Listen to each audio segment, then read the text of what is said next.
Today, Australian households pay more because the system is rigged.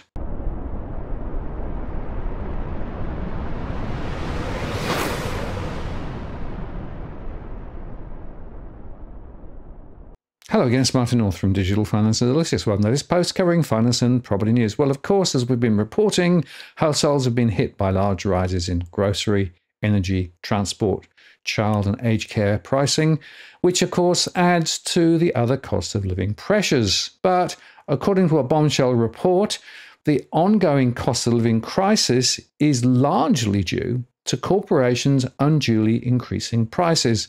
As The Conversation reported, while extreme weather and supply delays have contributed to the increases, the inquiry into what's causing the hike has confirmed what commentators and consumers suspected, that many sectors are resorting to dodgy price practices and confusing pricing.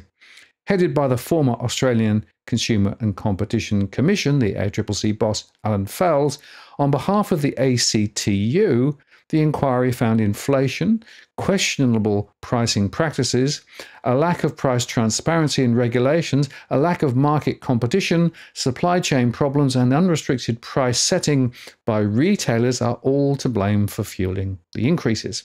The inquiry, which released its final report on Wednesday, is one of 4 examining price rises. The other 3 are being undertaken by a Senate committee, the Queensland Government and the ACCC, which have been given extra powers by the government. The inflation rate in Australia peaked at 7.8% in December 2022, and it's been gradually dropping since then. But of course, many people have experienced considerably stronger inflation than that, as I've been reporting. While the inquiry found higher prices contribute to inflation, it reported that businesses claimed it was inflation that caused price rises, making it a chicken or egg kind of problem. However, many businesses made enormous profits in 2022 and 2023, which the inquiry said contributed to rising prices and inflation. And in most cases, post-pandemic profit margins were much higher than before the pandemic. In addition, business pricing strategies had a big impact on product prices. In Australia, businesses often provided partial and misleading pricing information, which differed from the actual price. For example, supermarkets were discounting products by raising prices beforehand. These practices helped raise prices and were exploitative, the inquiry found. A lack of transparent pricing information caused a poor understanding by consumers of how prices were set. This was significantly worsened by a lack of competition. While market concentration was a major issue, the inquiry found prices in Australia are way higher than in many less competitive markets. And in fact, large price increases were spread across many sectors. Let's take aviation example. While it is free to set any price for airlines, Australia's largest and highest profile aviation company, Qantas, has been accused of price gouging since the pandemic. According to the inquiry report, Qantas made a profit of $1.7 billion in 2023. That's 208% higher than in 2019. At the same time, its reputation has been badly damaged by unreliable timetables, lost baggage, and so-called ghost flights, which means selling tickets for a flight that's been cancelled or doesn't exist. Despite its huge profits and poorer service, Qantas passed on extra expenses to consumers in the form of higher airfares, the inquiry found. Or in banking, the banking industry has a long history of being tardy in passing on the Reserve Bank's cash rate cuts to consumers. However, when the Reserve Bank started raising the cash rate, banks immediately increased their standard variable rates and passed them on to consumers. This practice kept the bank's profit margin higher. According to the inquiry report, major banks' average profit margins have been higher since May 2022 than in the 15 years before the pandemic. And for 2022-23, the 4 big Australian banks' profit margins were 35.5%, compared to an average of 32.4% from 2005 to 2020. And by the way, internationally, those percentages will be even lower. Another area is childcare, where Australian households spend a good portion of their income on childcare. And for many of them, it was unaffordable. In Australia, the lack of availability and difficulty in switching services makes it even harder for working parents to find alternative options. This indicates parents are forced to pay more if the service providers raise prices. The inquiry found that the childcare sector increased fees by 20% to 32% from 2018 to 2022. Accordingly, Australian households' out-of-pocket expenses for childcare increased more than the rate of wages growth. And for profit childcare businesses, they have higher margins than the not-for-profit centres. Another example is electricity prices. In recent years, electricity price increases have impacted all Australian households. The inquiry found both wholesale and retail electricity price strategies were responsible for these increased prices. It reported that wholesale price increases were mainly responsible for an estimated 9% to 20% increase in electricity bills in 2022-2023.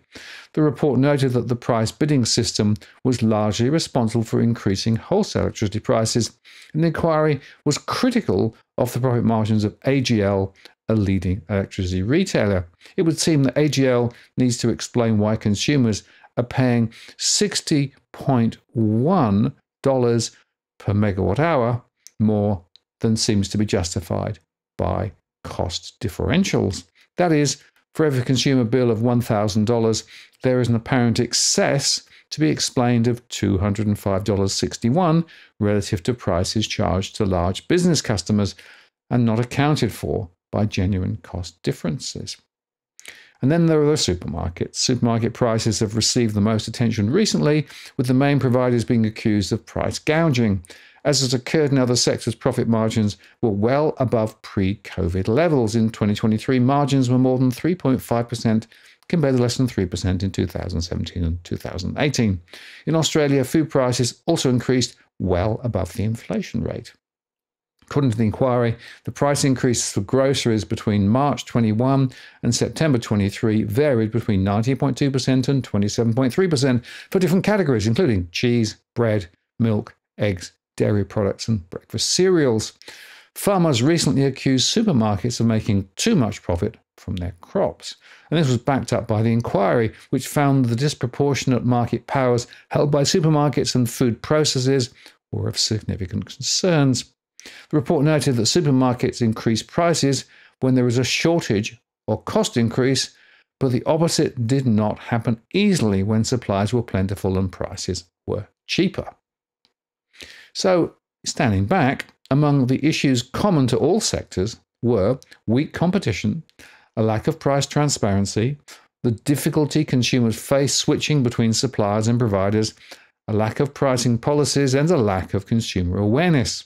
While the price rises imposed by service providers and retailers were not unlawful, the increases in all sectors were significant and were hurting everyday Australians. So many of the recommendations made in the report were sector-specific, but the one that applied to all areas related to the lack of regulation and pricing policies. So they recommend the ACCC should be empowered to investigate, monitor, and regulate prices for the child and aged care, banking, grocery, and food sectors, and this was necessary to ensure that businesses use fair and transparent pricing.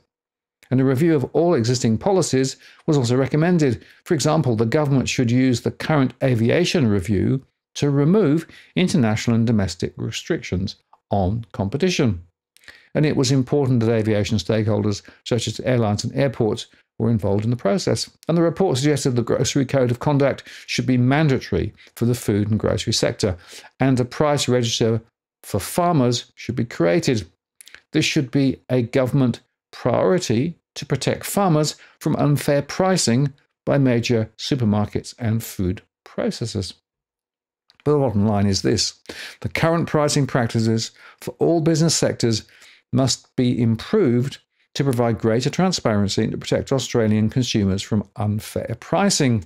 And the inquiry report's findings and recommendations are helpful to ensure fair and transparent pricing policies and improving the current regulations for price settings.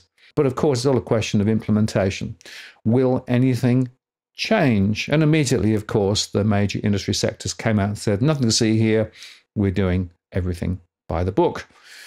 But I think this is a really, really important question, because it's clear to me, looking both at my own research and more broadly at the dynamics across Australia, we seem to be able to be taken to the cleaners often by those large industry players who use various bad practices and shady operations to milk Australian consumers, which is why I keep coming back to the point that the oft-quoted inflation rate is nowhere near close to what real households have been experiencing over the last 2 or 3 years. So I welcome this report. It is unfortunately confirming what I knew to be true, and Allan Fels should be praised for calling it out. But I pose the question again, will anything change? Over to government. Do I hear crickets? I'm Martin North from Digital Finance Analytics. Many thanks for watching, and I'll see you again next time.